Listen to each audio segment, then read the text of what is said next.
Tervetuloa Pirkan pyöräilyn tapahtumakeskukseen, Tampereen messu- ja urheilukeskukselle. Kun saavutte, parkkitilaa löytyy runsaasti hallin takaa ja Ilmailunkadun varressa olevalta parkkipaikalta.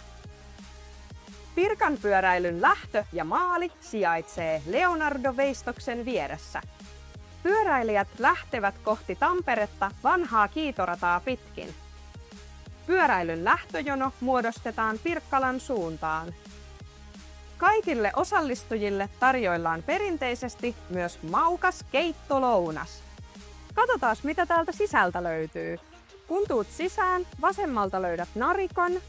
Valvottuun narikkaan voit jättää huoletta reppusi tapahtuman ajaksi. Takanani olevassa kopissa on tapahtumatoimisto ja jälki-ilmoittautuminen. Oikealta löydät osallistujanumerot, jotka ovat haettavissa tapahtumaviikonlopun lauantaista lähtien. Lähdetään kattoon, mistä löytyy WC-tilat ja pukuhuoneet.